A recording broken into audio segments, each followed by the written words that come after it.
Okay, sometimes when you're working with a client, even if you're not doing other muscle energy techniques, you may feel that their breathing's not very good, it's a very shallow breath.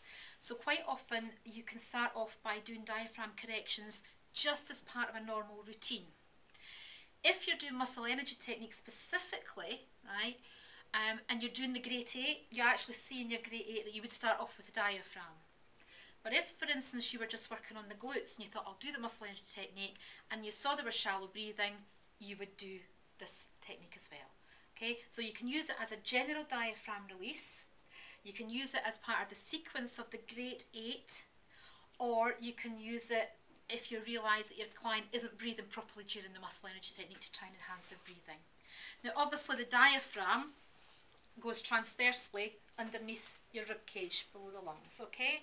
And you can't actually physically put your hands on them like you can with the bicep muscle.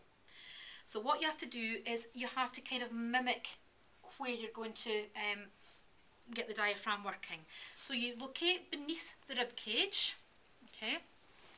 So there's the line, the bra line there, and there's the ribs.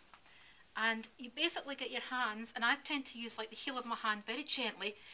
Can you tell me when I wouldn't push into somebody's ribs like this? What condition really? Osteoporosis, brittle bones, anything like that. Or if they had previously broken ribs, you'd have to be very careful with this. However, you are only using a 20% opposing force, so it shouldn't be a problem, okay? So you basically put your hands in and let them sink in without much force at all. They're just sinking in, they're moulding round under the ribs and up towards the diaphragm, okay? So basically in and up towards their throat, as it were. You ask your client to take a very deep breath in and hold it. Breathe in, and hold.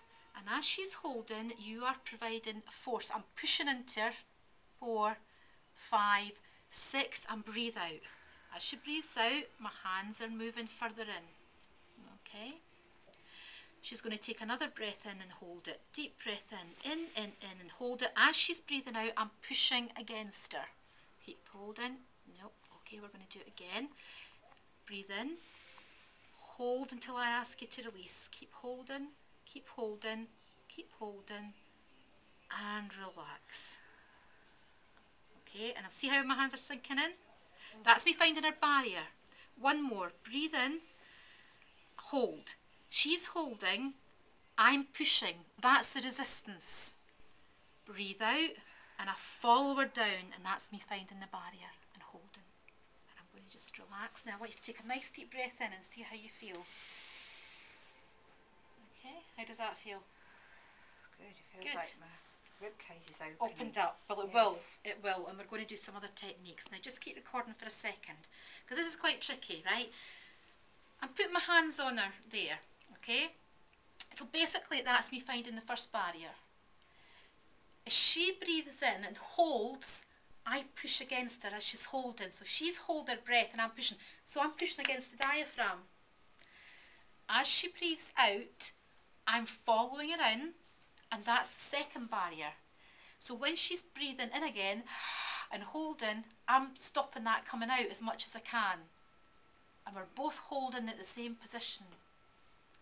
Then she breathes out and I'm falling into a third barrier. And as she takes a big breath in, I'm pushing against her, holding, and then we both sink in together, and that's the last one. Okay? We're going to practice.